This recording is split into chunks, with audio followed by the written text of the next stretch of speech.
En defensa de la Eucaristía. Alejandro Jiménez Alonso. Con licencia eclesiástica del Concilio Vaticano II. Los laicos, como todos los fieles, tienen el derecho, e incluso a veces el deber, de expresar su opinión acerca de lo que mira al bien de la Iglesia, del Código de Derecho Canónico, en términos semejantes, Canon 212.3. En uso de la libertad de expresión conferida por la Declaración Universal de los Derechos Humanos, artículo 19. Primera edición, marzo de 2021. Segunda edición, junio de 2021. Tercera edición, agosto de 2021. Cuarta edición, diciembre de 2021, revisada y ampliada.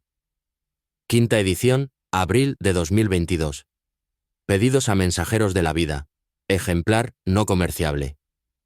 Copyright. Se permite la copia total o parcial del texto, pero, por honradez intelectual y amor a la verdad, indicando la fuente. De este modo, si alguien está interesado en conocer todo el trabajo o consultar alguna duda, podrá hacerlo. Se permite la traducción a otros idiomas, previa solicitud al autor. 1. A todos los fieles católicos, de buena voluntad. Si permanecéis en mi palabra, seréis en verdad discípulos míos, y conoceréis la verdad, y la verdad os hará libres. Jono 8, 31-32. 2. Daré, es mi carn. Introducción. Ave, María Purísima. Estamos en momentos desconcertantes a nivel mundial. Una humanidad sin rostro, en pánico, arrodillada ante un supuesto virus que, hábilmente, manipuládolo, invade todo y lo trastoca todo. Incluso, piensan muchos el templo de Dios. Llega el virus en una atmósfera de pérdida de valores humanos, como consecuencia lógica del debilitamiento de la fe católica, que dio vida al mundo occidental. Este agoniza por haber olvidado que el cuerpo de Cristo es la vida para el mundo. Juan 6, 51. De forma que el virus más mortífero, el mayor cáncer destructor de la vida humana, ha de ser el rechazo al principio vital, a la fuente de la vida, al vencedor de la muerte, a Cristo Jesús sacramentado. Se oscurece la fe católica mientras se agranda la sombra de una religión universal, en la que Cristo vuelve a ser puesto a nivel de ladrones y bandidos. Jojoninton 10, 8. Y lo que más nos duele y nos desgarra el alma es contemplar la pasión eucarística a la que es sometido Jesús sacramentado dentro de su propia casa. Al abandono de los sagrarios se suman las profanaciones que sufre el Señor al ver que sus templos se comparten con los servicios al becerro de oro, disfrazado de turismo cultural, a las incontables comuniones sacrílegas por el pecado mortal, a las que se producen en las humillantes celebraciones ecuménicas e interreligiosas, a los horribles sacrilegios derivados de la comunión en la mano, a los producidos por la desidia y la ausencia de delicadeza al no colocar la bandeja bajo la barbilla del comulgante. Y aún habrá pastores ciegos que nos consideren exagerados y alarmistas. Lamentable, absurda y sibilina, la actitud de justificar la comunión en la mano mirando a los comienzos de la Iglesia, y no fijarse en el respeto que se predicaba entonces para evitar la caída al suelo de las sagradas partículas. Con el paso del tiempo, y por acción del Espíritu Santo, se eliminó lo primero, quieto, y se ha mantenido lo segundo. Pero en estos momentos de apostasía de los gentiles, 2 Tesalonicenses 2:3, un espíritu de rebeldía al Espíritu Santo se ha apoderado de teólogos duros de cerviz e incircuncisos de corazón y de oídos. Hech 7, 51, para manipular la historia de la Iglesia y atacar la presencia real de Cristo en la Eucaristía. No es que la situación que describimos haya comenzado con la pandemia COVID-19. Llevamos 30 años largos luchando contra el virus espiritual. El modernismo, que trata de corroer el culto eucarístico. De ahí el título NC, En defensa de la Eucaristía, y los subtítulos de la portada. Estos hacen referencia a material que incorporamos tomados de obras nuestras como Noli me tangere. ¿Sabía usted que, de rodillas, hay que poner la bandeja? Ojalá aportemos luz para frenar esta situación y revertirla en la medida de lo posible. Nos dirigimos a los católicos sencillos y de buena voluntad, víctimas de la confusión reinante en el seno de la Iglesia. No pretendemos enfrentarnos a doctores en teología, hábilmente situados en los puestos de mando, que también hoy se cumple que, en la cátedra de Moisés se han sentado los escribas y fariseos. Matet 22,3. Entonces, la verdad quedó relegada a un resto fiel, sencillo, perseguido y ridiculizado. Pero el Espíritu de Dios estaba con él, y fue el germen de la era cristiana. Normalmente, los capítulos ofrecen más contenidos de lo que dicen los titulares. Por eso es importante leer todo el trabajo seguido, para mejor captar el espíritu que aletea en sus páginas. Espigar rebuscando argumentos contra nuestras santas intenciones será un pretexto para el lector que no está interesado en conocer toda la verdad. Este libro quiere ser un puñado de semillas de trigo con vocación eucarística. Si los lectores colaboran en la difusión, el fruto será abundante. Que la Madre de la Eucaristía quiera ofrecerlo a su Divino Hijo sacramentado. Que todo sea por Él, y en Él, con el Espíritu Santo, para gloria de Dios Padre. Amén. Bendito, alabado, adorado y amado, sea en todas las naciones, Jesús sacramentado. Primera edición, a 19 de marzo de 2021. Festividad del Patriarca S. José, padre adoptivo del Hijo de Dios. Alejandro Jiménez Alonso. Y no me toques. Noli me tangere. Joinen 20, 17. Antes de la muerte de Cristo, María Magdalena había lavado y besado y aromatizado sus pies. Jesús alabó ese gesto. Lucas 7, 47. Pero una vez resucitado se lo prohíbe. Ya no es hora de reconocerle con los sentidos corporales, sino con la fe. Él se marcha aquí a la casa del Padre, pero se queda con nosotros en el Santísimo Sacramento. Es ahí donde hemos de buscarle y adorarle y amarle. Pero ahí la vista, el tacto, el gusto, fallan, nos dice esto. Tomás, necesitamos los ojos de la fe, que es humildad, luz y verdad y acercarnos, como María Magdalena, revestidos de la gracia de la conversión sincera, llenos de amor y fidelidad, aunque el ambiente sea adverso. Creían que Cristo estaba muerto, y arrodillados, para humillar nuestro cuerpo y hacerlo partícipe de la adoración de nuestro corazón. Estamos convencidos de que hoy, a todo comulgante, sin la ordenación sagrada, Jesús le repite lo mismo que a Magdalena. No me confundas con el hortelano. Soy el Hijo de Dios, resucitado. Noli me tangere. A. ¿Sabía usted qué? 1. ¿Sabía usted que Pablo VI fue presionado por miembros del clero, en Alemania, Bélgica, Holanda, Francia, para que autorizara la comunión en la mano, que se estaba extendiendo sin ningún permiso, con una actitud de indisciplina, desobediencia e individualismo? Alertado por las reformas arbitrarias que surgían sin control, el Papa se dirigió al Concilium I para señalarle las cualidades espirituales e intenciones que debían mover a sus miembros. El sentido de lo sagrado, que infunde reverencia para semejantes ceremonias que la Iglesia usa para el culto divino. El respeto de la tradición, en la que se nos ha dado a nosotros una herencia preciosa y venerada. La inteligencia histórica sobre la formación de los ritos que hoy se pretenden revisar. Así que ni intenciones preconcebidas de cambios injustificados, ni prisa iconoclasta que quiere reformarlo y cambiarlo todo. Tenemos que buscar lo que es mejor, más que lo que es nuevo.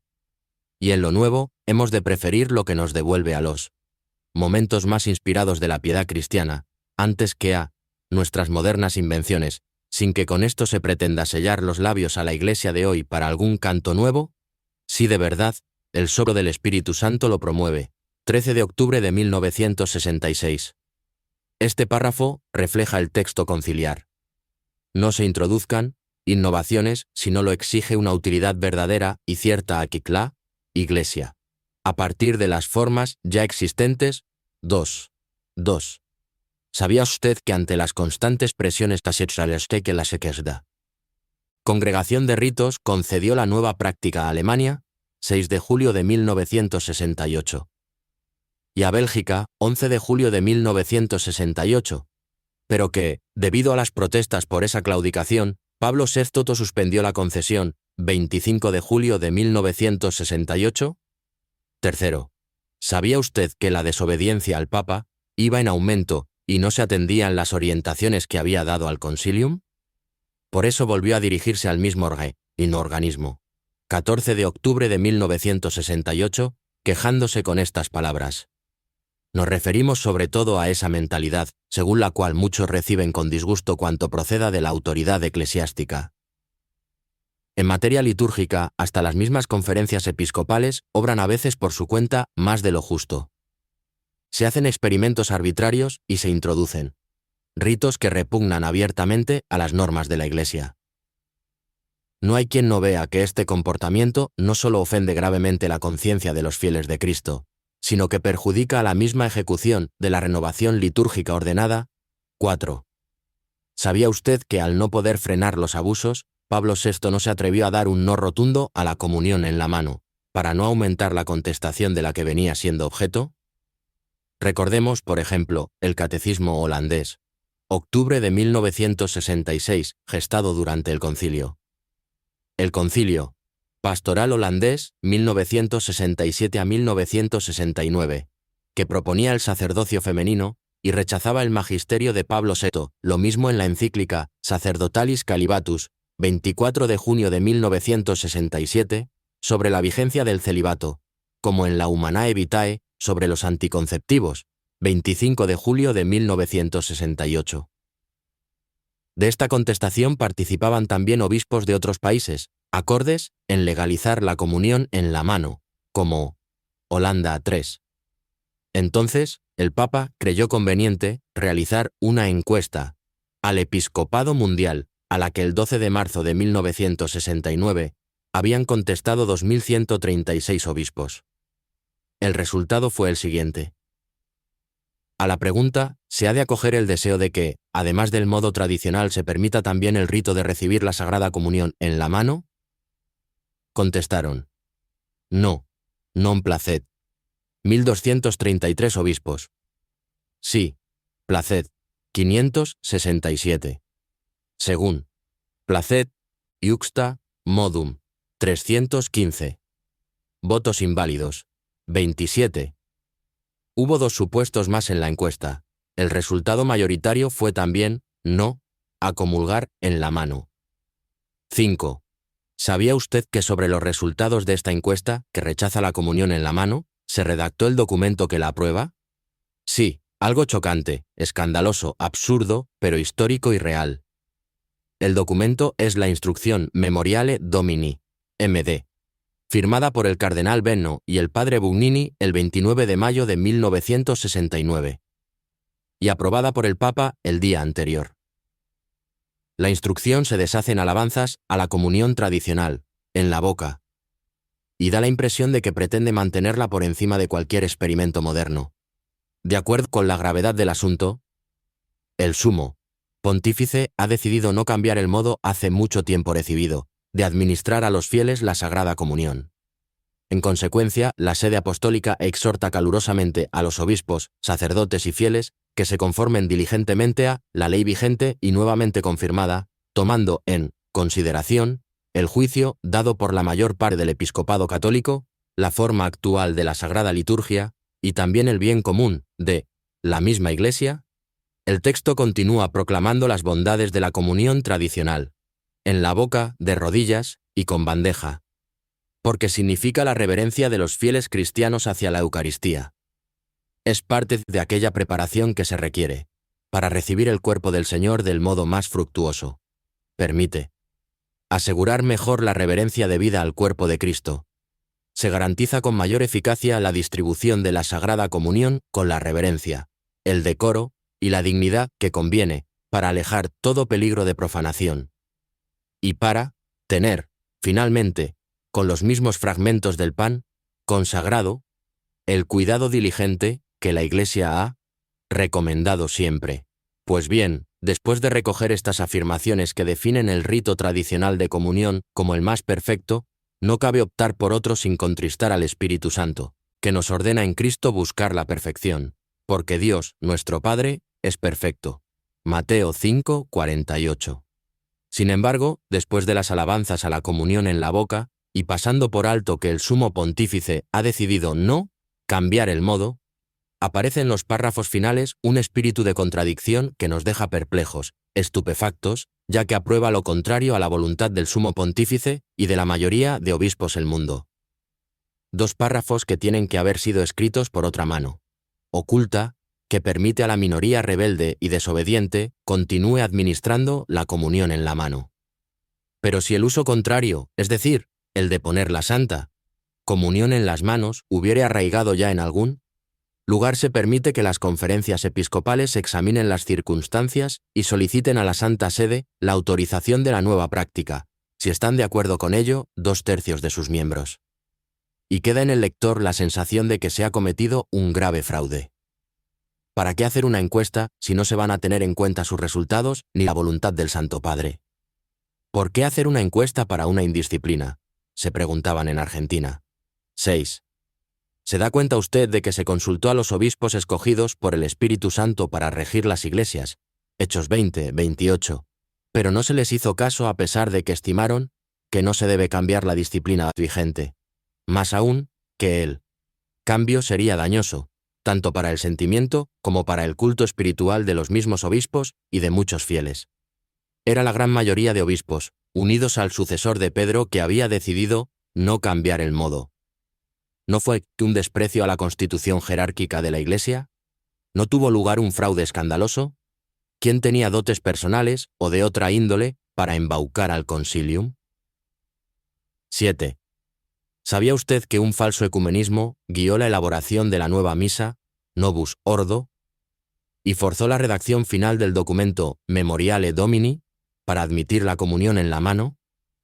Es lo que pretendía y llevó a cabo uno de los dos firmantes de Memoriale Domini, el secretario del Concilium, pero en la práctica director y gestor de toda la reforma litúrgica, p. Aníbal Bugnini, tal como manifestó en su día. La oración de la Iglesia no debe ser un motivo de malestar espiritual para nadie. Es preciso apartar toda piedra que pueda constituir hasta la más leve sombra de un riesgo de estorbo o de disgusto para nuestros hermanos separados. 4. Bugnini lo consiguió. Max Turian, uno de los 6 teólogos protestantes que actuaron como observadores, afirmó que, con la nueva misa, las comunidades no católicas podrán celebrar la Santa Cena con las mismas plegarias que la Iglesia católica. Teológicamente es posible. La foto adjunta muestra la ceremonia de comunión en una celebración luterana de la Cena del Señor.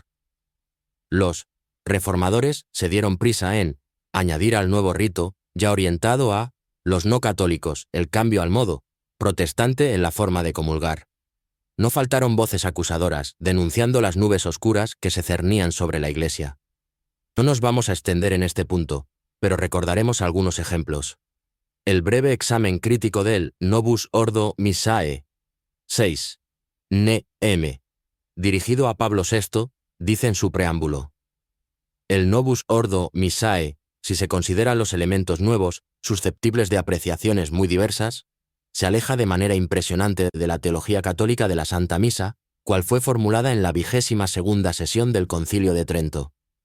Tantas novedades aparecen que podría resultar reforzada la duda, según la cual verdades siempre creídas por el pueblo cristiano podrían cambiar o silenciarse sin que haya infidelidad al depósito sagrado de la doctrina, al que la fe católica está ligada para la eternidad. Cierto es que, después de esta carta, hubo precisiones doctrinales por parte del Papa en noviembre, y numerosos ensayos.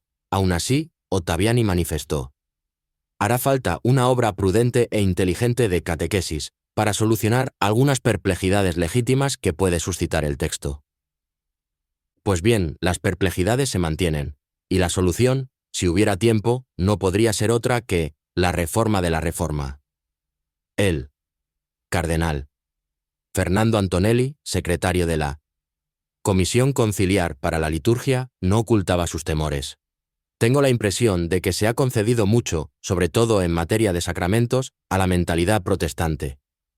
Él introdujo en el trabajo gente hábil, pero de tendencias teológicas progresistas. 8. Mucha resonancia tuvo este lamento de Pablo VI el 29 de junio de 1972. Diríamos que, por alguna rendija, el humo de Satanás entró en el templo de Dios. Hay duda, incertidumbre, problemática, inquietud, insatisfacción, confrontación. Ya no se confía en la Iglesia, se confía en el primer profeta pagano que vemos que nos habla en algún periódico, para correr detrás de él y preguntarle si tiene la fórmula para la vida verdadera. Entró, repito, la duda en nuestra conciencia. Y entró por las ventanas que debían estar abiertas a la luz, la ciencia. Se creía que, tras el concilio, vendrían días soleados para la historia de la Iglesia. Vinieron, sin embargo, días de nubes, de tempestad, de oscuridad, de búsqueda, de incertidumbre. Intentamos cavar abismos en lugar de tapar los 9. ¿Por dónde se iba a infiltrar el humo de Satanás en el templo de Dios, si no es expulsando del mismo el incienso de la verdadera liturgia? El viento posconciliar del nuevo rito arrasó con las capillas laterales de los templos de nueva construcción, con los reclinatorios, con las sotanas, con los seminaristas. Tras el Concilio Vaticano II, 12 años después, la ola de secularización se hizo notable. Aunque no se puedan conocer cifras exactas y concretas, se supone que no menos de 20.000 curas dejaron de serlo, o mejor, pidieron ser dispensados del celibato eclesiástico. La ola no ha descendido. 10. El cardenal Joseph Ratzinger señalaba con el dedo el origen del mal. La crisis de la Iglesia que vivimos hoy reposa en gran medida sobre la desintegración de la liturgia. 11. La liturgia degenera en un show en el que se intenta hacer que la religión resulte interesante con ayuda de las tonterías de moda, con éxitos momentáneos en el grupo de los fabricantes litúrgicos. 12. El criterio del futuro. Papa Benedicto XVI estaba en línea con el de Pío XI, 1857-1939, que declaraba la íntima unión que hay entre el dogma y la liturgia, lo mismo que entre el culto cristiano y la santificación del pueblo. Por eso, el Papa San Celestino I más 432 enseñaba ya que el canon de la fe se hallaba expreso en las venerandas fórmulas de la liturgia. 13. La Hermandad Sacerdotal Española, que agrupaba a más de 6.000 sacerdotes, el 5 de noviembre y el 11 de diciembre de 1969, envió al Papa una carta en la que le piden permiso para continuar celebrando la misa de siempre. De este modo evitaban también el peligro de la comunión en la mano, aprobada en mayo a través del fraude. Memoriale Domini. Con la segunda carta iba otra dirigida al P. Bugnini, al que le recordaban las alabanzas de Max Turian a la nueva misa, y que la herejía no puede jamás ser materia de obediencia. Tor, es decir, el espíritu de la Reforma consistía en que los católicos se hicieran menos católicos para agradar no a Jesucristo, sino a los que, por seducción del error o por espíritu de discordia 15, se separaron de la única Iglesia fundada por el Hijo de Dios. Al aceptarlo como hecho consumado, se olvida que Cristo nos advirtió que había venido a separar a los que le aman de los que le rechazan. Mateo 10, 35. A poner división entre el error o la mentira y la verdad. Sin medias tintas, el que no está, conmigo está contra mí. Mateo 12, 30. Él vino a ser piedra de contradicción. Lucas 2, 34. Isaías 8, 15. Motivo de caída para los que no buscan la verdad, la perfección. Tropiezan en ella porque no creen en la palabra. 1 Pedro 2, 8. Así pues, el rito tradicional de la misa era la piedra de contradicción, la piedra de toque que marcaba la pureza del rito católico, pues atesoraba la sabiduría milenaria que garantiza las mejores disposiciones para alimentarse dignamente del verdadero pan del cielo. Juan 6, 32. Y como Cristo, resucitará. Ahora se mantiene oculta, como el grano de trigo, en el surco del resto fiel.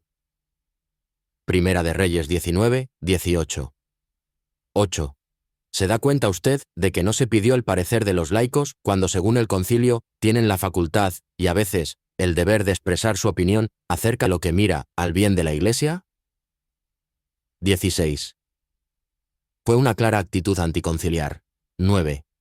¿Sabía usted que en ocasiones se utilizó la mentira para conseguir la autorización de comulgar en la mano? Con mentira escribieron a Roma algunas conferencias episcopales, diciendo que se había consultado a los laicos y que éstos lo deseaban. Con mentira se publicó desde algún obispado que la comunión en la mano la había aprobado el concilio. Y faltó a la verdad alguna conferencia episcopal cuando certificó que en una sesión plenaria se había llegado a los 2/3, estando ausentes de la misma algunos interesados necesarios para cubrir ese grupo. 10. ¿Sabía usted que el concilio no se pronunció sobre la práctica de la comunión en la mano? Si lo hubiera tratado, los mismos obispos que rechazaron ese rito en la encuesta lo habrían hecho en el aula conciliar. Los abusos litúrgicos se generalizaron después, lo que llevó a Juan Pablo II a pedir perdón 17. 11. ¿Sabía usted que no se dio una aprobación general del nuevo rito? La instrucción Memoriale Domini ofrecía una concesión, un permiso, un indulto a los desobedientes, cuando el poner la Santa Comunión en las manos hubiera arraigado ya en algún lugar, puesto que el Sumo Pontífice ha decidido no cambiar el modo, hace mucho tiempo recibido, de administrar a los fieles la Sagrada Comunión. Ver punto 6. Por eso, Mons. Rodolfo L. Laise, 18, que prohibió la comunión en la mano en su diócesis, afirma en su libro que, en realidad, el fin de Memoriale Domini no fue instrumentar la adopción de la comunión en la mano, sino mantener su prohibición. Y nos preguntamos quiénes tenían tanta fuerza en el Vaticano como para frenar los deseos del Papa. 12. ¿Sabía usted que en los primeros siglos se tenía un conocimiento bastante imperfecto del misterio eucarístico y que eso dio lugar a muchos abusos y herejías? Por ejemplo, las de arrianos, docetas, gnósticos, marcionistas, aerianos, antropomorfitas, artotiritas, ofrecían queso con el pan en la liturgia. Acuarios ofrecían solo agua en el cáliz. Ofitas ofrecían panes tocados por una serpiente viva que se colocaba en el altar. Catafrigas, algunos daban la Eucaristía a los recién nacidos, otros la colocaban sobre el pecho del difunto. Esto último fue prohibido en los concilios de Hipona, 393, y Cartago, 397. También lo sabía que se llevaban la Eucaristía a su casa. Ya San Pablo reprendió a los corintios que, al reunirse para celebrar la Cena del Señor, primero tenían un ágape en el que cada uno comía de sus propias provisiones. Y mientras unos se hartaban, otros pasaban hambre. Ese Pablo les pregunta, ¿acaso no tenéis casas para comer y beber? Y añade, el que come y bebe no haciendo distinción del cuerpo del Señor, come y bebe su propia condenación. Minucor 11, 22 y 29. Comentando este pasaje, S. Cirilo de Alejandría, 376 a 444, explica que al principio, algunos creyentes, ignorando la tradición y la fuerza de este misterio, querían apartarse de lo que convenía y se daban en las iglesias sus comilonas 19. El obispo Rábulas de Edesa, 350 a 435, escribe a otro obispo para alertarle sobre quienes celebran la Eucaristía para saciar el apetito. Emplean pan ordinario y celebran varias veces al día. 20. No habían hecho efecto las llamadas al orden, como vemos en Tertuliano, en Motestiv 60 a 620. La Eucaristía se ha de recibir antes de cualquier otro alimento. 21. Casiodoro, 487, 585. Dice que era una costumbre debida a supersticiones de los gentiles 22. Novaciano, 200-258. Aun siendo hereje, se lamentaba de quienes se llevaban la Eucaristía a casa, y en el camino se entretenían con los espectáculos paganos. 23. Es Anastasio Sinaíta, 630 a la 701. Nos refiere una tentación que se ha dado siempre en los templos. Nos recuerda que Nadajai, nuevo bajo el sol, Ectés 1, 9. Los hay en las iglesias que se ponen de mal humor y bostezan si se alarga la ceremonia. Otros se dedican a habladurías, a ultimar negocios en la iglesia, a mirar a las mujeres. Están despreocupados de limpiar su alma con la penitencia y no se dignan permanecer hasta el fin, sino que preguntan a los demás en qué punto va la misa y, si llega ya el tiempo de la comunión. Entonces, rápidamente, como los perros, saltan, arrebatan el místico pan y se marchan. 24. Incluso había confusión entre las funciones de presbíteros y diáconos, algo que intentó cortar el Concilio de Nicea, así, 325. Ha llegado al Santo y Grande Sínodo que, en algunos lugares y ciudades, los diáconos dan la Eucaristía a los presbíteros. Y también ha sido conocido que ya algunos diáconos tocan la Eucaristía aún antes que los obispos. Así pues, esas cosas se han suprimidas 25. Un siglo más tarde, el problema continuaba. Lo denuncia S. Jerónimo, 374 a 420. Oigo que alguno ha llegado a tan gran insensatez como para anteponer los diáconos a los presbíteros. 26. Si como dice S. Basilio, 330 a 379, cualquiera podía llevarse la Eucaristía a su casa y comulgar cuando quisiera. 27. ¿Cuántas faltas de respeto se darían? Los que no eran capaces de portarse bien con el Señor en su templo, ¿cómo lo harían en las casas de los amigos? Esta costumbre se extinguió a comienzos del siglo. 6. También fue evolucionando el modo de guardar el Santísimo Sacramento. El situarlo en el altar mayor se va imponiendo a partir del siglo. 13, como podemos observar en Las ordinaciones de los ermitaños de San Agustín, redactadas bajo Alejandro IV, 1254 a 1261. Queremos que en todas nuestras iglesias se guarde el cuerpo de Cristo en un ciborio colocado sobre el altar mayor, dentro de píxides cajas de marfil o de otra materia preciosa, en cantidad modesta, cubierto con un velo limpísimo. 28. Sin embargo, el rito de la comunión en la mano, establecido en 1969, no ha sido ninguna evolución, sino una involución ruinosa, un acto retrógrado no promovido por el Espíritu Santo. 13. ¿Sabía usted que el Espíritu Santo perfecciona la Iglesia con el paso del tiempo? Es algo que recoge el C. Vaticano II. Eligió Dios al pueblo de Israel, con quien estableció un pacto y a quien instruyó, gradualmente, a través de su historia. 29. El mismo Espíritu Santo perfecciona constantemente la fe por medio de sus dones. 30. Ya lo había advertido Cristo. Muchas cosas tengo aún que deciros, pero cuando viniere el Espíritu de la verdad, os guiará hacia la verdad completa. John N. 16, 12-13. No vamos a ser exhaustivos en esta visión histórica del creciente espíritu de respeto y perfección del culto eucarístico. Escogeremos lo que nos parece más significativo. Los primeros cristianos acudían asiduamente a la enseñanza de los apóstoles, a la comunión, a la fracción del pan y a las oraciones. Hechos de los Apóstoles 2, 42. ¿Pero eran plenamente conscientes desde el primer momento? ¿No necesitaban de la enseñanza de los apóstoles para ir mejorando día a día? La ignorancia o la mala fe no darían lugar a abusos. Veamos. El Papa S. Sixto I, 100 a 166. Imitando las normas de la antigua alianza, prohíbe que los laicos toquen los vasos sagrados. Con mayor razón, prohibiría la comunión en la mano. De lo contrario, habría caído en la incongruencia de dar más importancia al continente que al contenido. 30 Eum.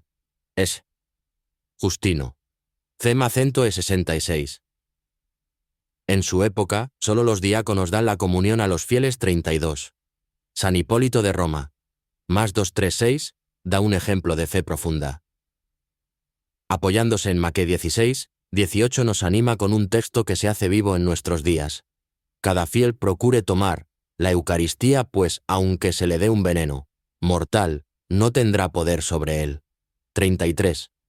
El Papa S. Eustaquio, 275 a 283, en su exhortación a los sacerdotes, decreta que nadie tenga la presunción de hacer llevarla comunión por un laico o una mujer a un enfermo. 34.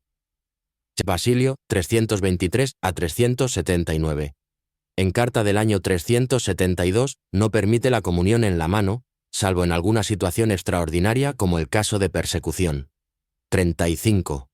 El Papa San Inocencio, primero en el Sínodo de Roma del año 404, confirmó el rito de la comunión en la lengua, convencido de que se trataba de una tradición apostólica. 36.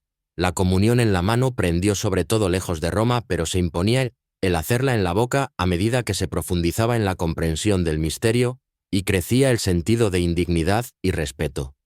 S. Gregorio Niceno, 335 a 394, obispo de Capadocia, prohíbe que los laicos toquen el altar, que es mesa santa y ya no puede ser tocado por todos sino solo por los sacerdotes y, por estos, con devoción. 37. Este santo obispo conocería la enseñanza del Papa S. Sixto, y tampoco permitiría que se tomara al Santísimo con las manos. De lo contrario, estaría dando más valor al altar que al Altísimo que sobre él pone sus plantas. Contradicción semejante a la que Jesús denuncia en Mente 23.19. El Concilio de Zaragoza, año 380, velando por el respeto al Santísimo, prohíbe bajo pena de excomunión que no se consuma la Eucaristía en el Templo 38, lo que implicaba que nadie podría llevarla a su casa, y, con probabilidad, tampoco el ser tocada por todos, como ordenó ese Gregorio Niceno en su diócesis.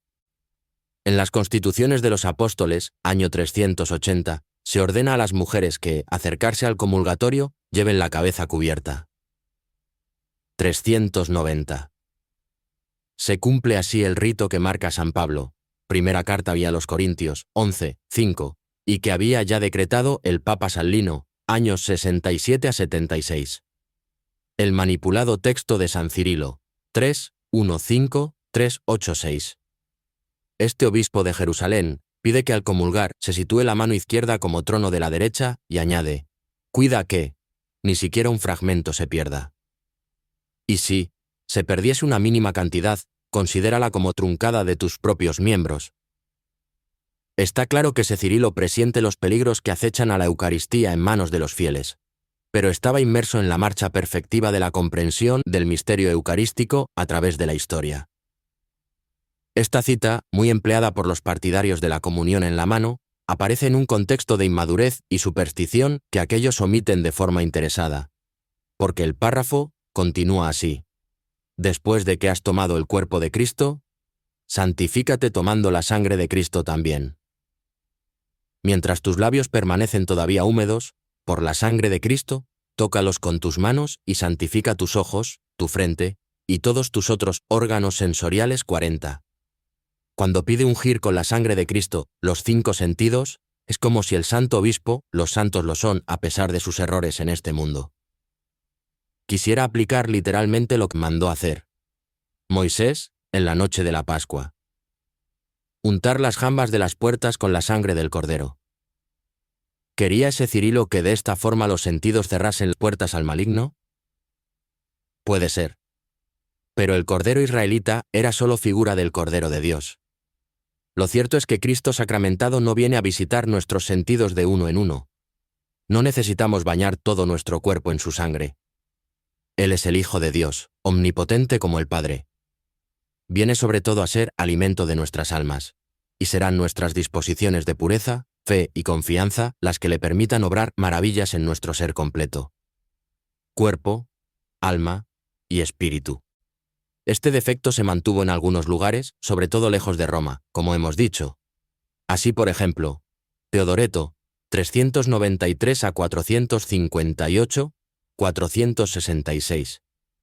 Obispo de Ciro, Siria, de cristología ambigua, que tuvo serios problemas dentro de la Iglesia, dice que, durante los misterios sagrados tomamos los miembros del esposo, los besamos, los abrazamos y los aplicamos a nuestros ojos. También, S. Juan Damasceno, de Damasco, Siria, 675 a 749. Déjanos recibir el cuerpo del crucificado, y la aplicación de ello a nuestros ojos, nuestros labios y la frente. Déjanos tomar el carbón divino ardiente. S.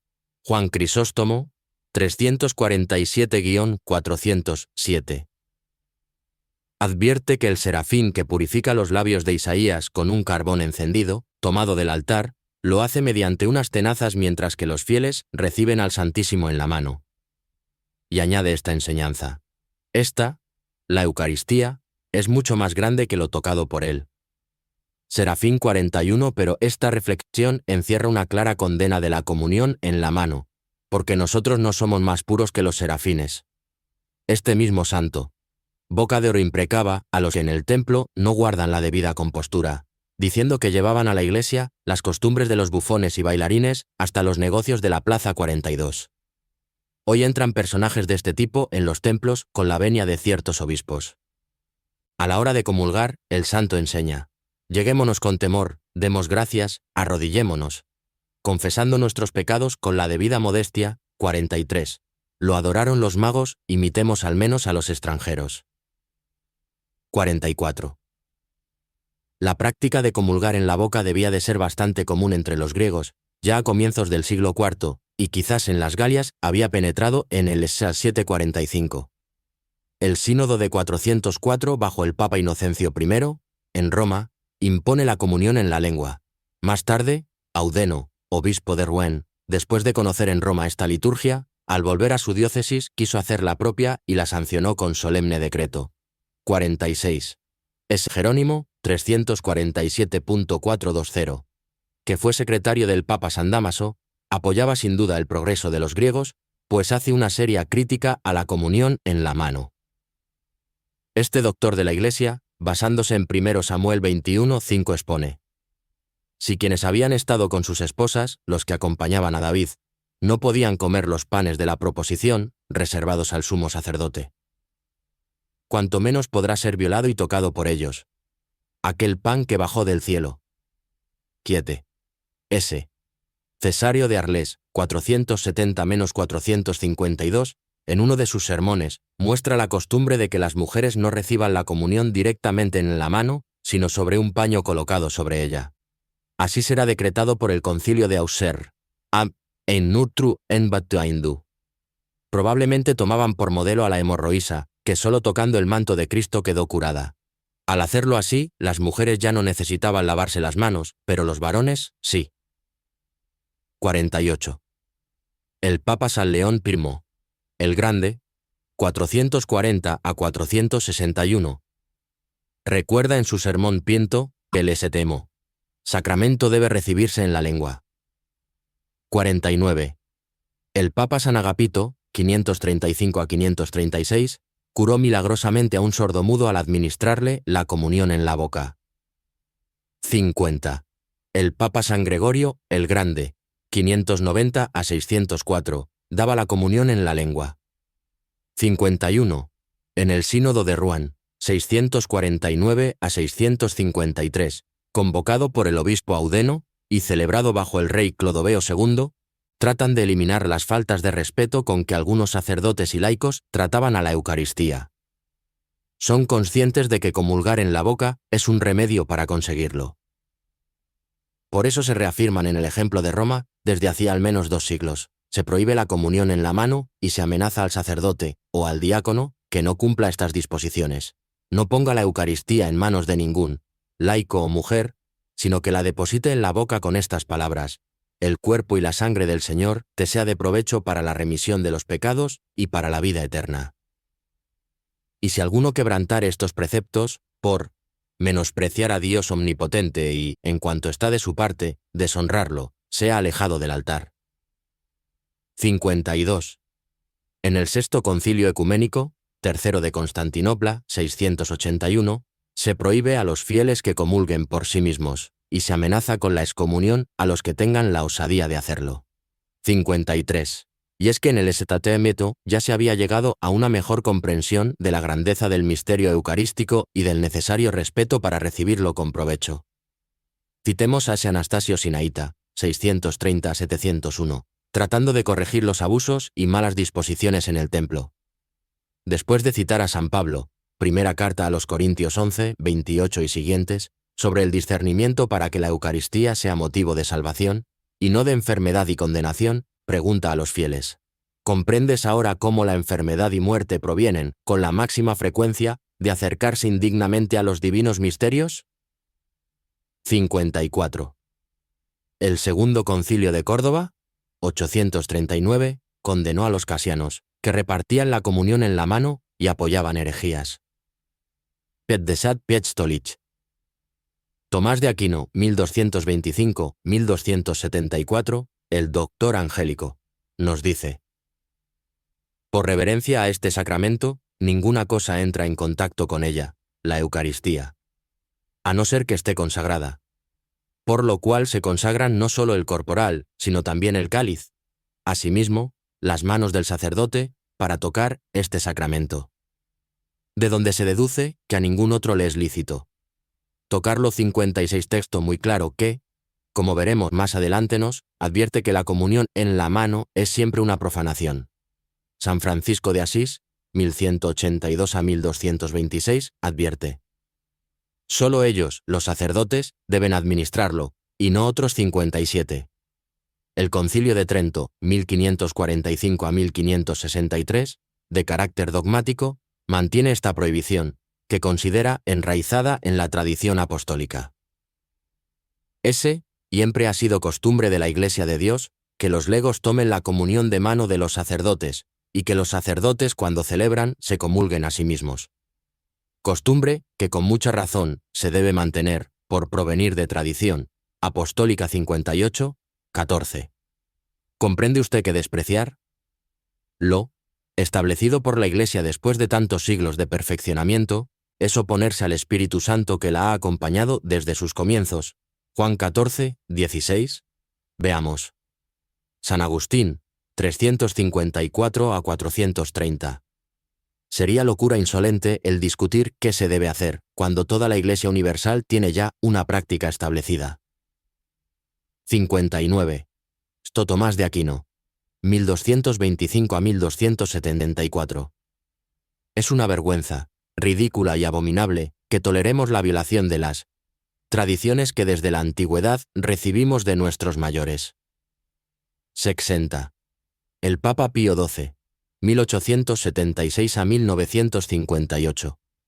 El Doctor Supremo, 15 siglos más tarde, mantenía la misma postura.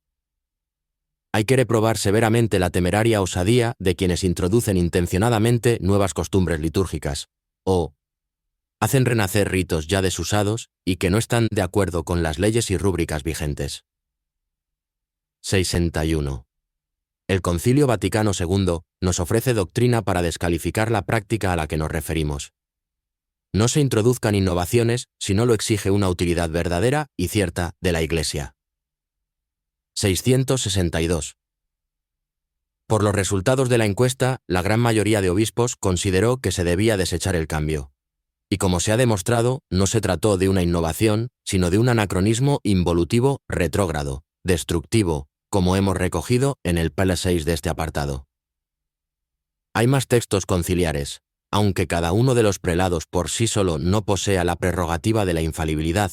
Sin embargo, si todos ellos, y no aún, estando dispersos por el mundo, pero manteniendo el vínculo de comunión entre sí y con el sucesor de Pedro, convienen en un mismo parecer, como maestros auténticos que exponen como definitiva una doctrina en las cosas de fe y de costumbres, en ese caso, anuncian infaliblemente la doctrina de Cristo 63. Como la inmensa mayoría de los obispos, convocados por el Papa a la encuesta para resolver un grave problema sobre cosas de fe y de costumbres, convino en rechazar el rito de la comunión en la mano. Como hemos señalado en el PESA 5, esta orientación conciliar fue pisoteada por los responsables de la liturgia en Roma. También se incumplió el espíritu de la ley eclesiástica. Dice el Canon 28. La ley no revoca las costumbres, centenarias o inmemoriales, 64. No se revocó la comunión en la boca para no incumplir la letra de la ley, pero de hecho se anuló la ley, al aprobar junto a la costumbre centenaria o inmemorial, lo que ésta había superado desde hacía más de un milenio. Todo esto demuestra que no existen fundamentos en la teología tradicional para justificar la comunión en la mano. 15. ¿Sabía usted que tampoco existen fundamentos bíblicos para justificar el rito de la comunión en la mano, sino más bien para denegarlo? Dios revela el contenido litúrgico en el Antiguo Testamento del que Cristo no viene a abolir ni una sola tilde. La antigua alianza es como un cliché que ha de revelarse en la era cristiana. En él descubrimos el respeto y el cuidado en recoger los instrumentos litúrgicos, el transportarlos solo personas escogidas, las distintas atribuciones a sacerdotes, levitas y pueblo, etc. Ejemplo, pero a los hijos de Kehat, Moisés, no les dio nada porque tenían a cargo las cosas sagradas que debían transportar a hombros. Números 7, 9. En la primera etapa del traslado del Arca de la Alianza, desde la casa de Aminadab, la colocaron en un carro nuevo. Uza y su hermano conducían el carro, mas cuando llegaron a la era de Kidón, Uza alargó su mano para agarrar el arca porque el ganado vacuno se había resbalado. Uza quedó muerto en el acto por haber realizado una misión que Dios no le había encomendado. El mismo David sintió temor de Dios y decidió no llevarla de momento a su ciudad Jerusalén, sino a casa de Obededom. Allí permaneció 3 meses. Primera Crónica, capítulo 13, páginas 7 a 14. Al cabo de ese tiempo, David dio instrucciones claras. Solamente los levitas han de llevar el arca de Dios, pues a ellos los escogió Yahvé para llevar el arca de Dios y para hacer el servicio ante él para siempre. Llamó a sacerdotes y levitas y les ordenó: santificaos vosotros y vuestros hermanos, para que podáis transportar el arca de Yahvé, Dios de Israel. Y reconoció la falta que motivó el castigo divino. Pues por no haberla llevado, vosotros la vez anterior, Yahvé, nuestro Dios, nos ha castigado, porque no le buscábamos conforme a la ley y llevaron el arca no en el carro, sino a hombros, como había ordenado Moisés, según la palabra de Dios. Bien Kirk en los 15, 2, 15. Pues bien, los levitas de hoy serían los diáconos célibes, debidamente ordenados, como hemos recogido en el punto 14, S.E. Jerónimo, 347-420, hace una seria crítica a la comunión en la mano. Este doctor de la Iglesia, basándose en 1 Samuel 21, 5 expone: si quienes habían estado con sus esposas, los que acompañaban a David, no podían comer los panes de la proposición, cuanto menos podrá ser violado y tocado por ellos aquel pan que bajó del cielo 65. En el Evangelio encontramos 2 momentos muy claros. Cuando Jesús realiza el milagro de la multiplicación de los panes y los peces, que prefiguraba la institución del gran milagro de la Eucaristía, Él no entrega los panes directamente a las gentes hambrientas, sino a través de los apóstoles discípulos, y habiéndolos partido los entregó a los discípulos y estos a las gentes. Mateo 14, 19. Lucas nos habla de 72 discípulos, a los que envió delante de él para predicar y con poder para curar enfermos, expulsar demonios. Lucas 10, 1, a 12, 17, a 20. Como en el párrafo anterior, los discípulos del texto evangélico serán hoy los diáconos célibes, debidamente ordenados. Encontramos otro claro ejemplo cuando Cristo resucitado ordena a la Magdalena, Juan 20, 17. No li me tangere, no me toques. El eco de estas palabras va calando ya en los primeros siglos de la Iglesia, como hemos visto en el page 14. Y vemos cómo se prohíbe a los laicos tocar los vasos sagrados, incluso el altar. Y se revalida y actualiza cuando, llegada la madurez suficiente en la comprensión del misterio eucarístico, la Iglesia prohíbe la comunión en la mano. Entonces se cumple también el Salmo 81. Abre bien tu boca y yo la llenaré, en un pasaje en que Dios promete alimentar a sus fieles con flor de harina y miel de la roca. 16. ¿Sabía usted que Cristo está presente en las partículas que se desprenden de la sagrada forma? Es doctrina de la tradición eclesiástica, obra maestra del Espíritu Santo, con fundamentos filosóficos y teológicos de los santos padres. Orígenes, Tertuliano, S. Hipólito, S. Atanasio, S. Cirilo de Alejandría, S. Cirilo de Jerusalén, S. Efrén, S. Jerónimo. De grandes doctores como Estó, Tomás de Aquino, pasando por concilios como los de Florencia y Trento, hasta nuestros días. Por eso en la liturgia se ordena que al recibir la comunión se utilice la bandeja o patena para la comunión de fieles, que es distinta y siempre de mayor tamaño que la del sacerdote, para asegurar mejor de este modo la recogida de las partículas eucarísticas. Desde los comienzos del Novus Ordo se ordenó: el que comulga responde amén, y recibe el sacramento, teniendo la patena debajo de la boca 66.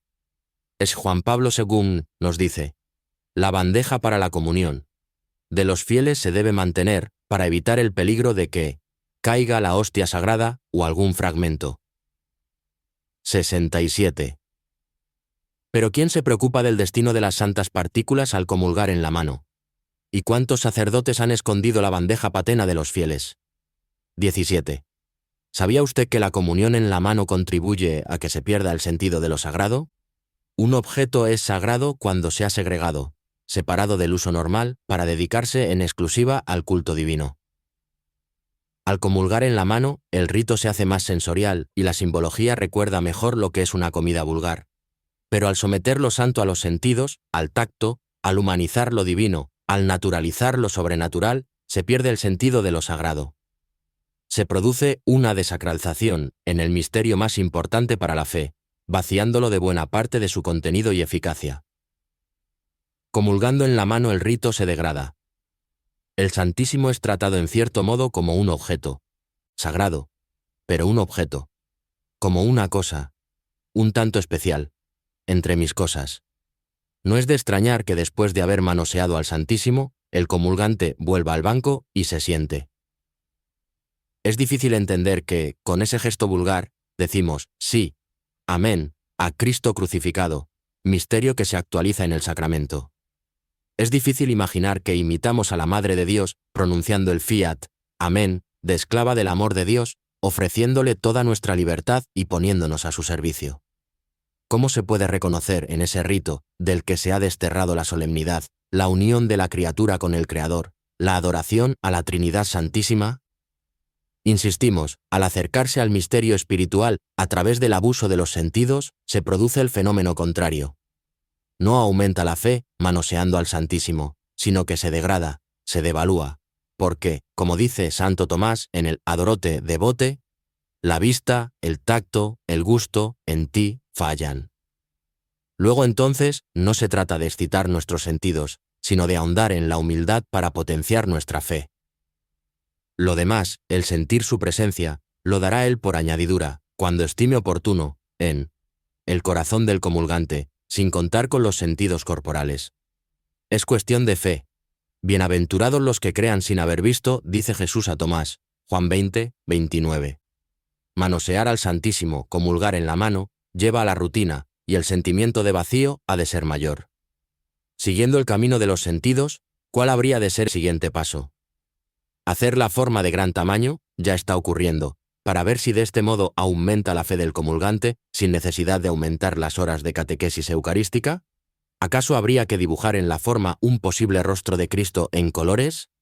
Si usted no cree que el Espíritu Santo ha decretado ya en la historia de la Iglesia cómo debemos comulgar, se dedicará a imaginar el cómo. Pero, mejor, no lo haga. El que dio órdenes de cómo distribuir el maná en el desierto, ha enviado su Espíritu a la Iglesia para levantar el edificio de la tradición, como roca firme, como faro que ilumina a todo el que busca la verdad con sincero corazón. Comulgar en la mano provoca una desacralización en cadena. Si podemos recibir al Santísimo en nuestras manos y darnos de comulgar a nosotros mismos, ¿qué más da que lo distribuyamos a los demás o que lo llevemos a los enfermos, como ministros más o menos extraordinarios? Y todo eso sin vestiduras especiales, ni albas ni sotanas ni roquetes, sin reclinatorios. Si el nuevo rito, no la Biblia ni la tradición, dice que la comunión tiene que parecerse a una comida, ¿para qué arrodillarse? Mejor hacerlo sentados. ¿Que los Reyes Magos se arrodillaron para adorar, y que es dogmático que los católicos hemos de adorar en alma y cuerpo? Son otros tiempos, piensan, los que se han dejado contaminar por el espíritu mundano. A la humillación del Hijo de Dios en el sacramento, los fieles mal orientados responden con un rito, en el que es casi imposible apreciar signos de humildad. Lamentable. ¿Cómo no se dan cuenta los pastores de que están destruyendo la verdadera liturgia? ¿Cómo no perciben que ese rito sensorial provoca, lenta pero imparablemente, la pérdida de la fe? 18. ¿Sabía usted que existen documentos que demuestran que sectas protestantes y la masonería infiltrada en la Iglesia, especialmente desde el siglo XIX 68, han tratado de conseguir que los católicos comulgasen en la mano y de pie? En el siglo pasado ha habido importantes místicos que lo han denunciado. Baste citar al padre Gobi, fundador del movimiento sacerdotal mariano. He aquí uno de los mensajes recibidos. La bestia con 2 cuernos, semejante a un cordero, indica masonería infiltrada dentro de la Iglesia, sobre todo entre los miembros de la jerarquía. Esta infiltración ya os ha sido predicha por mí en Fátima, cuando os anuncié que Satanás se introduciría hasta el vértice de la Iglesia. El fin de la masonería eclesiástica es el de destruir a Cristo y a su Iglesia construyendo un nuevo ídolo, es decir, un falso Cristo y una falsa Iglesia. Tiene como propósito justificar el pecado, trata de atacar, de muchas maneras engañosas, la piedad eclesial hacia el sacramento de la Eucaristía. Se han ido suprimiendo gradualmente todos los signos externos que son indicativos de la fe en la presencia real de Jesús en la Eucaristía. 69. Genuflexiones, comunión en la boca, adoraciones, etc. Veamos solo una muestra. La cabeza del iceberg. El 8 de mayo de 1969 el Concilium, organizador de la Reforma Litúrgica, se fundió, junto con la Sagrada Congregación de Ritos, en la Congregación para el Culto Divino. En ambas etapas, el secretario fue el padre Annibale Bugnini, obispo desde 1972. Sus andanzas litúrgicas datan ya del pontificado de Pío XII, quien frenó la obsesión reformista del P. Bugnini. Este actuó con doblez, quiso ganar méritos faltando a la verdad. Se atribuyó la reforma de la vigilia pascual, cuando en realidad los cambios los introdujo el Santo Padre, Pío XII, en vez de él. 70. Fue luego secretario de la Comisión Preconciliar de Liturgia, 1960 a 1962, cargo del que fue relevado en ese año por Juan XXIII, así como de su cátedra de docencia en liturgia en Letrán. Sin embargo, Pablo VI lo nombró secretario del Concilium en 1968 y, por tanto, responsable de confeccionar la nueva misa, nuevos rituales para los sacramentos, nueva versión del breviario y del rito de comulgar en la mano. Y no ocultó sus intenciones reformistas. No se trata solamente de retocar una valiosa obra de arte, sino, a veces, de dar estructuras nuevas a ritos enteros. Se trata, en realidad, de una restauración fundamental, diría casi de una refundición y, en ciertos puntos, de una verdadera creación, nueva. 71. Pues bien, parece comprobado, no solo por sus obras, que Annibale Bugnini fue un obispo masón. 72. Pablo VI se dio cuenta, y cortó con sus servicios fusionando la congregación del culto divino con la de los sacramentos, 11 de julio de 1775. Y lo alejó de Roma al nombrarlo pronuncio en Irán, 5 de enero de 1776. Como vemos, los seculares enemigos de la fe se salen con la suya. ¿Por qué, entonces, seguir por el camino trazado por ellos? ¿Habrán alcanzado ya los más altos objetivos de infiltración en la Iglesia? ¡Qué ceguera la de muchos obispos! 19. ¿Sabía usted que hay iglesias no católicas, sectas, que comulgan en la mano pero no creen en la presencia real de Jesucristo en la Eucaristía? Calvinistas y luteranos no creen en la transubstanciación. Para otros, se trata solo de un recuerdo de la Cena del Señor. 20. ¿Sabía usted que hay iglesias orientales, unidas o separadas de Roma según el rito bizantino, que tienen prohibida la comunión en la mano? Este rito, pensado para un acercamiento ecuménico, equivocado, ha resultado, pues, antiecuménico. 21. ¿Sabía usted que los últimos papas y significados obispos y cardenales tampoco son partidarios de la comunión en la mano? Nos referimos a cardenales como Juan Luis, Cipriani, Francis Arinze, Robert Sara, exprefecto de la Congregación para el Culto Divino, y obispos como el mencionado, Rodolfo Luis Laisse, Jan Pavel Lenga, Albert Malcolm Ranhoff, Athanasius Schneider, Carlo María Viganó. Juan Pablo II. El tocar las sagradas especies, su distribución con las propias manos, es privilegio de los consagrados, 73. Y para que nadie interpretase de otra forma estas palabras, 3 meses después, ante las cámaras de la televisión francesa, negaba la comunión en la mano a los que así se la pedían, entre ellos la esposa del presidente Giscard d'Estaing, 74. El mismo año, declaró en Fulda, Alemania, que no estaba de acuerdo con la autorización concedida a ese país 75 y se le vio negar la comunión en la mano en numerosas ocasiones, como en la canonización del trinitario Simón Rojas, 3 de julio de 1988, o en la foto adjunta. ¿Por qué después de estas fechas se le vio dar la comunión en la mano en algunos lugares?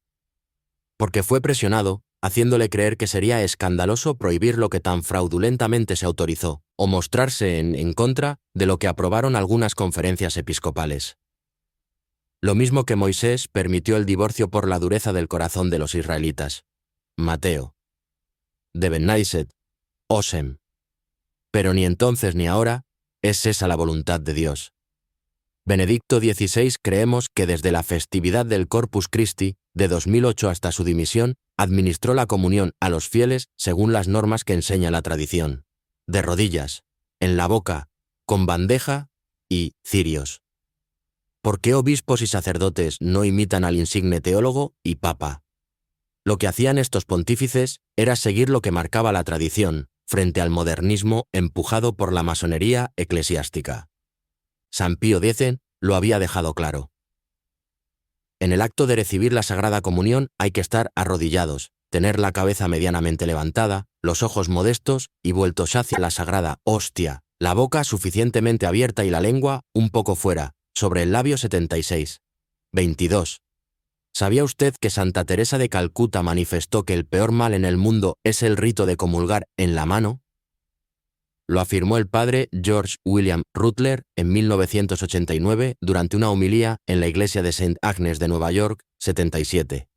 La pregunta del sacerdote fue: «Madre, ¿cuál es a su criterio el peor problema del mundo?» Ella contestó inmediatamente: «Vaya donde vaya, en el mundo entero». Lo que más triste me pone es ver a la gente recibiendo la comunión en la mano. El padre esperaría otra respuesta: la pobreza, el hambre. Pero en el corazón de Madre Teresa resonarían las palabras del Señor: «A los pobres siempre los tendréis con vosotros, pero a mí no siempre me tendréis». Mondesinos. 11. En 2007, acabada la visita al monasterio de la Santa Cruz, Austria, un seminarista cisterciense llevó a Madre Teresa al aeropuerto en su propio coche. Durante el trayecto le preguntó: «¿Cuál es la ofensa más grande que hacemos a Jesús?». Y ella respondió con rapidez: «Comulgar en la mano». 78. Y es lógico. Se trata de un rito inadecuado, causa de profanación y desacralización. Así se pierden gracias.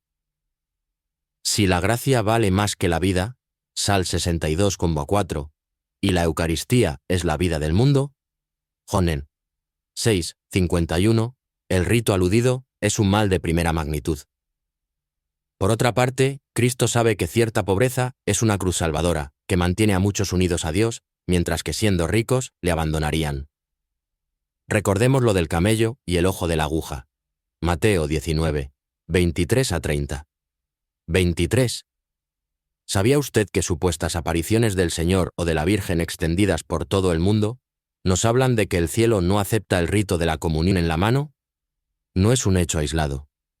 En países como Argentina, Australia, Austria, Bélgica, Ecuador, España, Guatemala, Italia, México, Nigeria, Polonia, se atribuyen al cielo revelaciones que descalifican esa forma de comulgar. Incluso piden que se comulgue de rodillas. «Jamás un ángel me recibiría de pie», dice el Señor a la mística italiana Débora. 24. ¿Será obra de Satanás, el padre de la mentira, el rito de la comunión en la mano? Sabiendo que el príncipe de este mundo quiere destruir la Iglesia, parece evidente que su estrategia se centre en atacar lo más sagrado. Lo que contiene todo el bien espiritual de la Iglesia, no reconocerlo, es una torpeza enorme. Y no debe extrañarnos lo que nuestro Jesús comunicó a la mística boliviana estigmatizada, Catalina Rivas. «No son ni 10 ni 20 los verdugos que destrozan mi cuerpo. Son muchísimas las manos que lastiman mi cuerpo, recibiendo la comunión en la mano». El trabajo sacrílego de Satanás. 80. Lo recibido por esta vidente coincide con lo manifestado por el demonio Acabor, obligado por varios sacerdotes en un famoso exorcismo. Deben recibir la comunión en la boca y no en la mano. Hemos debatido, trabajado, largamente allí abajo, señala abajo, hasta que hemos conseguido introducir la comunión en la mano. Ella, señala arriba. Quiere que diga, la Gran Señora, si viviera todavía, recibiría la comunión en la boca y de rodillas, y se inclinaría profundamente de esta forma. Lo muestra. No se debe obedecer a los malos, Dios no. Quiere la comunión en la mano. 81. Es muy conocido el caso de una mujer que hacía de ministro extraordinario de la comunión. Al morir, un pariente llegó a despedirse de la difunta cuando ya habían cerrado el ataúd. El sacerdote permitió que lo abrieran. Al mirar adentro, vieron que las manos de la mujer se habían quedado negras.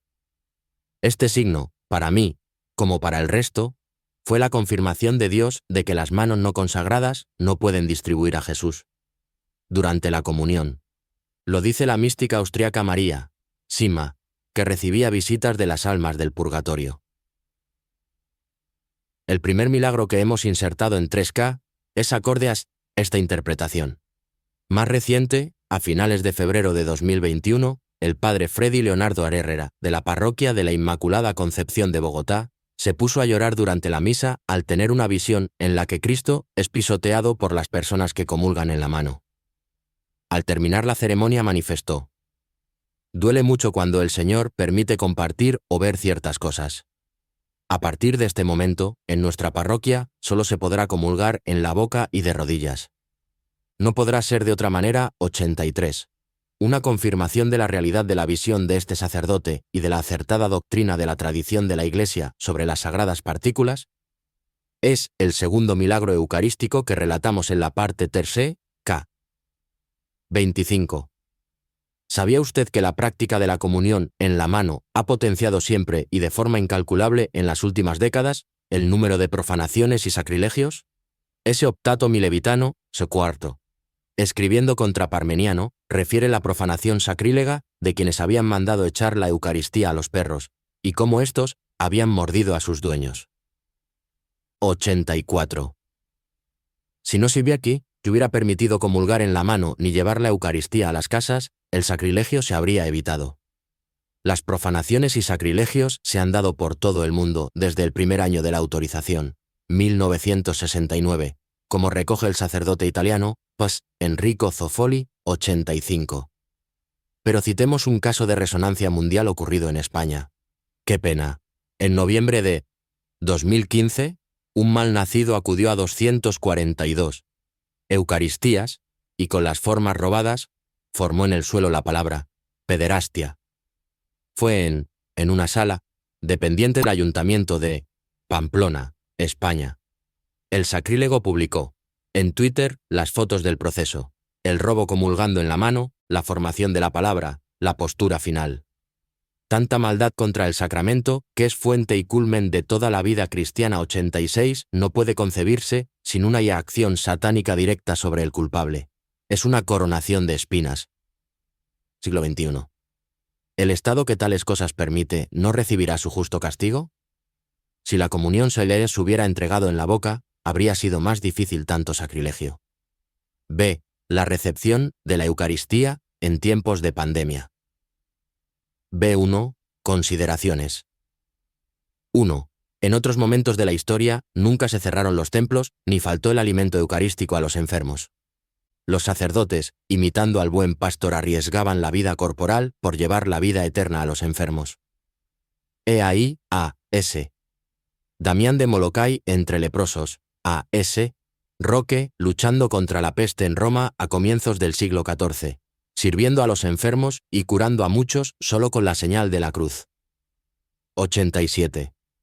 Fijémonos en San Carlos, Borromeo, cardenal, arzobispo de Milán, llevando él mismo la comunión a los contagiados. Su cuerpo, incorrupto, nos dice que su ejemplo ha de estar vivo hoy, entre los pastores de la Iglesia. Recordémoslo brevemente. 88. Cuando el 11 de agosto de 1576, la plaga estalló en la ciudad de Milán, la mayoría de las autoridades huyeron. San Carlos acudió directamente a la catedral para orar y pedir ayuda a Dios. Luego, avanzó al epicentro del brote para conocer la realidad. Cuando se retiró a su palacio, encontró a funcionarios del gobierno que le pidieron tomar el mando de la ciudad, pues sus líderes, incluido el gobernador, habían abandonado sus puestos, no sin antes prohibir las procesiones públicas y las ceremonias religiosas. Ese Carlos dijo que esa razón provocaba la ira de Dios en Milán, y manifestó a las autoridades que la única cura era rezar y hacer penitencia más piadosamente que antes. Este buen pastor comenzó a salir todos los días para visitar a los enfermos y moribundos. Conmovido por tanto sufrimiento, se ofreció como víctima expiatoria por los pecados de su pueblo. Dijo: «Es tal el terrible estado de estas criaturas miserables que todo falta, tanto para el alma como para el cuerpo.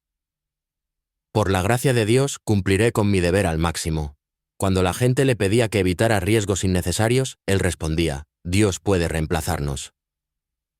Un hermano capuchino, James, que trabajaba en la leprosería, dijo: «Por lo general, va a la casa de ocio para consolar a los enfermos, a cabañas y casas particulares para hablar con los pacientes y consolarlos, además de satisfacer todas sus necesidades. No teme a nada.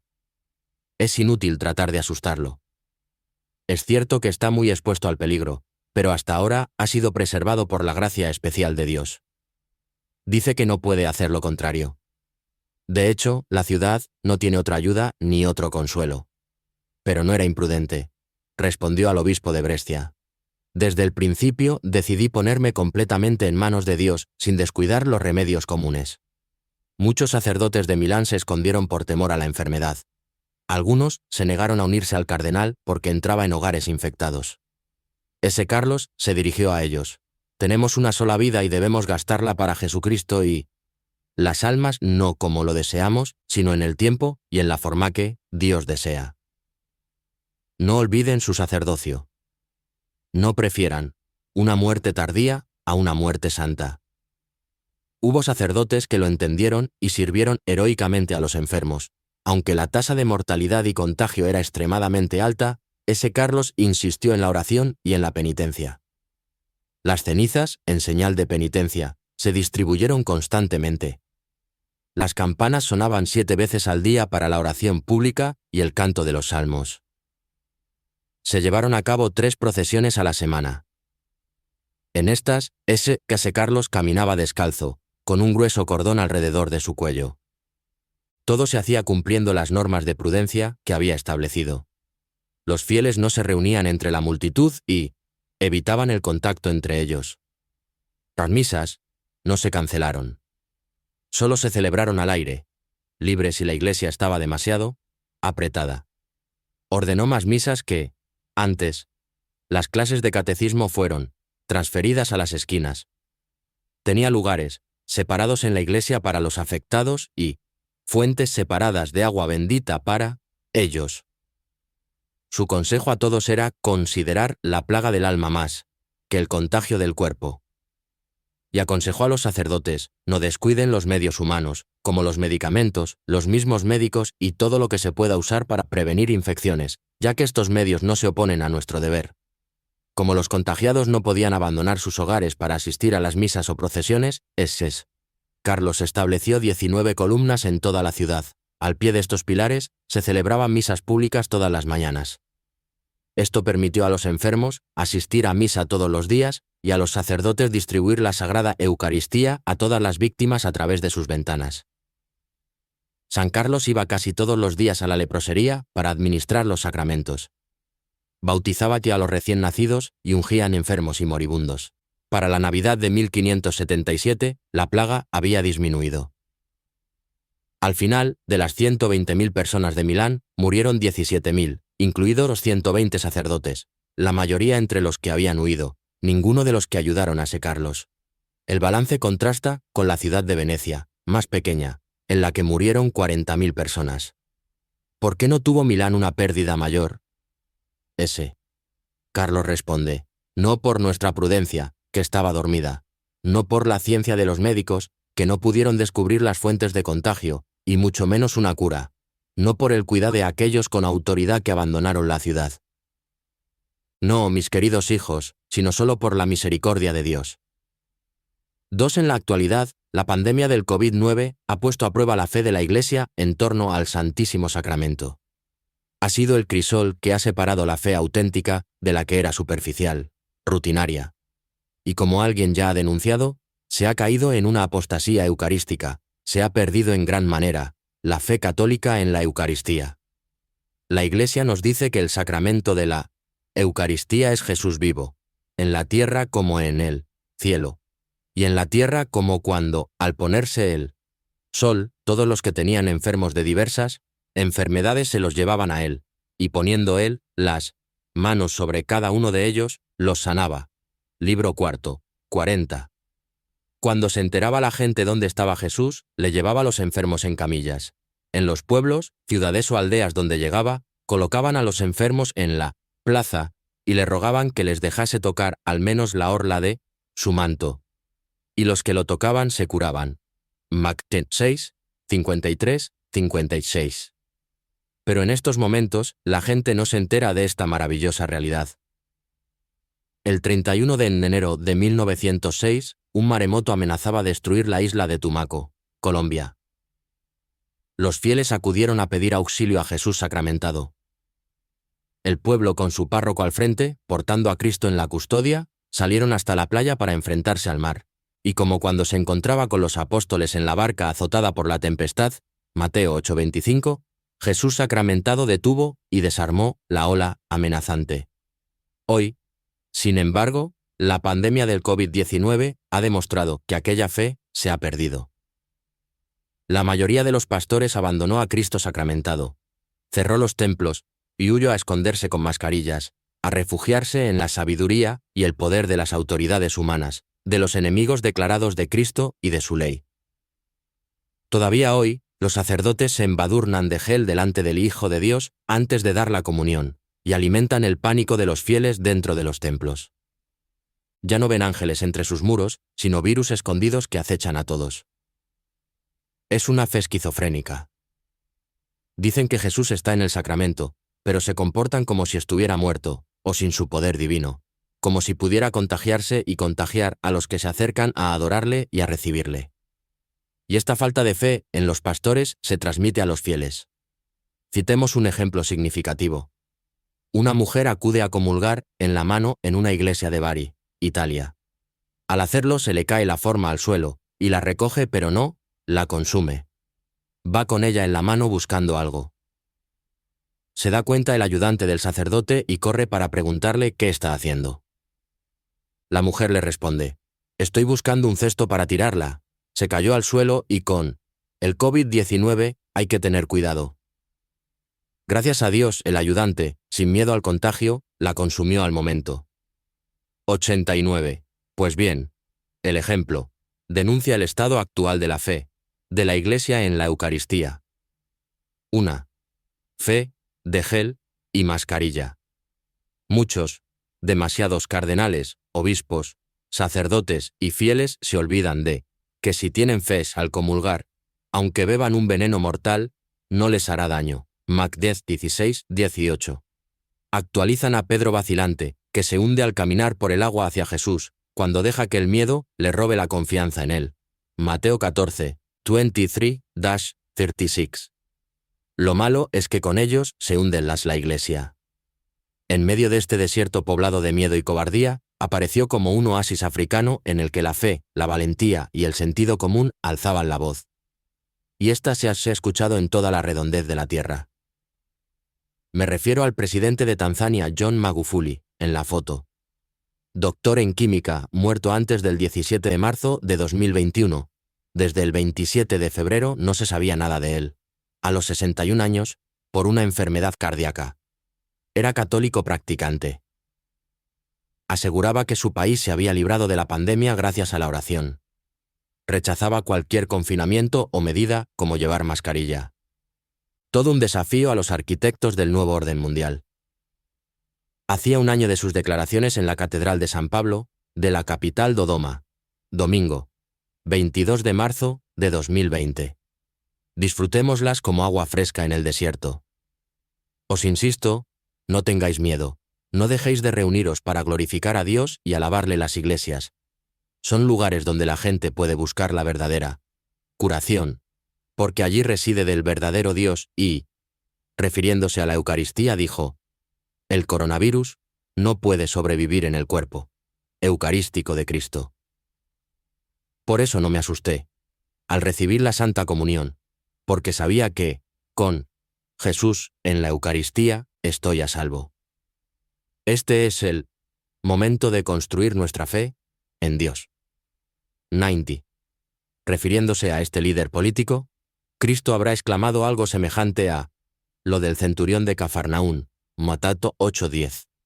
En verdad os digo que no he encontrado tanta fe ni entre los pastores de mi iglesia.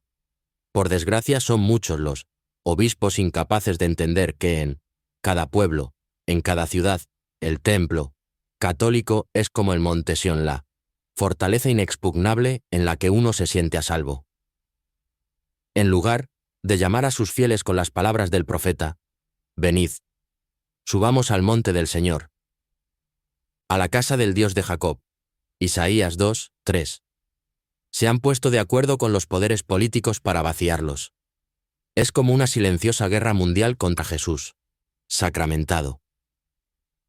¿Cómo los ha engañado Satanás, que sabe que su peor enemigo es el Santísimo Sacramento? Con él lo podemos todo, porque él nos da la fuerza para vencer. Filipenses 4, 13. Hasta la naturaleza nos enseña el camino. Un promontorio de lava, surgida de las entrañas de la tierra, alza sobre un pueblo la capilla de San Miguel, como para indicarnos dónde está la solución a nuestros males y cómo obtener la victoria sobre nuestros enemigos. 91. Es normal que los gobernantes ateos crean que en el interior de los templos la gente puede contagiarse, lo mismo que en cualquier lugar público profano, porque no creen que Jesús es el Hijo de Dios, y que el templo sea su casa en la tierra. Pero los obispos tienen el deber de coger el látigo y expulsarlos, gritándoles la verdad. Que en el templo vive Dios con todo su poder, y que no tienen derecho a cerrarlos ni ordenar lo que en ellos debe hacerse. No tienen derecho a robar a Dios lo que es de Dios, y los obispos deben obedecer a Dios antes que a los hombres. Hechos 5, 29 a 31. Sin embargo, han decidido obedecer a los gobernantes y autoridades sanitarias, y aun sobrepasar los temores de estas. Ojalá no actualicen el lamento de Ezequiel Moreno, 1848 a 1906. 92, que se enfrentó en Colombia al liberalismo, vehículo utilizado por la masonería en Hispanoamérica durante el siglo XIX para independizar las colonias de España. Día llegará en que la misma revolución, sagaz como su jefe, se ría y menosprecia a los que la sirvieron o de alguna manera le pidieron favor o gracia.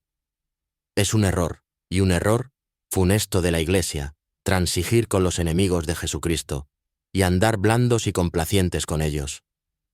Mayor estrago ha hecho en la Iglesia de Dios la cobardía velada de prudencia y moderación, que los gritos y golpes furiosos de la impiedad. ¿Qué bienes se han conseguido con las blanduras y coqueteos con los enemigos de Jesucristo? ¿Qué males se han evitado, pequeños ni grandes, por esos caminos? No se consigue otra cosa que afianzar el poder de los malos, calmando, oh dolor, el santo odio que se debe tener a la herejía y al error, y acostumbrando a los fieles a ver esas situaciones de persecución religiosa con cierta indiferencia. Conviene recordar lo que Cristo Jesús nos dice sobre la obediencia, a través de una conocida mística. La tradición es multisecular, no cambio. Yo nada de lo que fue, dado por el Espíritu Santo a los anteriores pontífices. La comunión, tema muy grave, debe volver a lo que fue desde hace siglos. ¿Obedecer? No a lo que es contrario al respeto que se me debe. ¿Quién obedece? Aquel que hace mi voluntad. 93. En verdad que si para un alma eucarística un día sin comunión es un día sin sol, vivimos en momentos de tinieblas. B2. La comunión en la mano. Siempre es una profanación que casi siempre acaba en sacrilegio. Los que pretenden obligarnos a comulgar en la mano nos emplazan a que cometamos una doble profanación. Que lo recibamos con miedo y embadurnados de gel, como si cuando el Hijo de Dios abre sus brazos para darnos el abrazo eucarístico, algún virus se pudiera escapar al dominio del Todopoderoso allí presente, para contagiarnos. ¡Qué poca fe tenemos! Que lo toquemos con nuestras manos, que no han sido consagradas como instrumentos para el culto divino.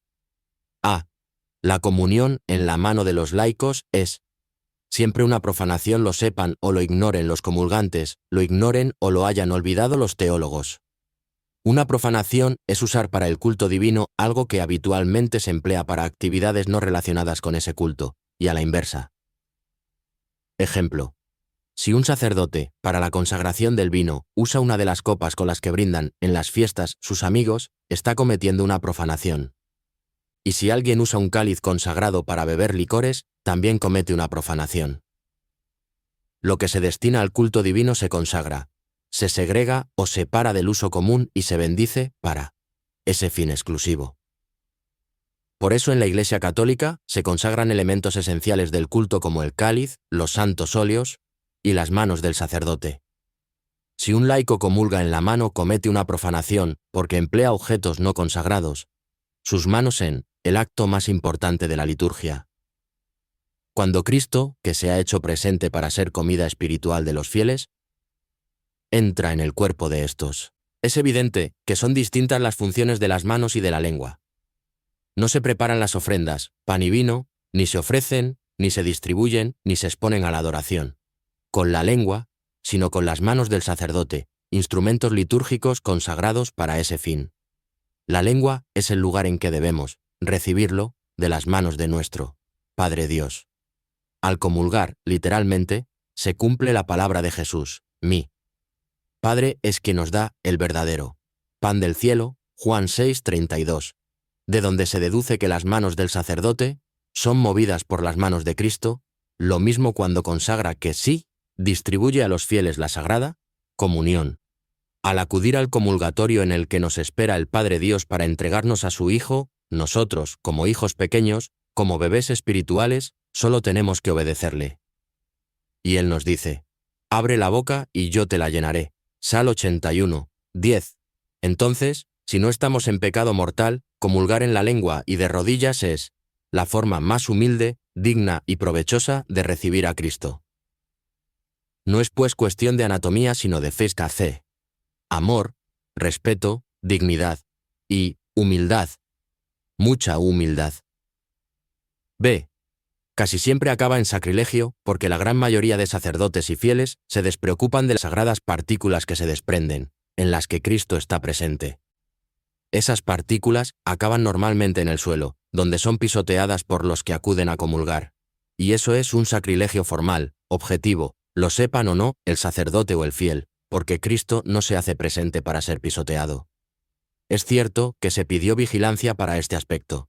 Cuando la sagrada especie se deposita en las manos del comulgante, tanto el ministro como el fiel pongan sumo cuidado y atención a las partículas que pueden desprenderse de las manos de los fieles. 94. Pero ¿cuántos ministros, junto con los fieles, ponen sumo cuidado en comprobar que no han quedado partículas? Nos dice un valiente obispo, con la comunión en la mano necesitaría un milagro para que en cada comunión no caiga alguna partícula al suelo o quede en la mano del fiel 95.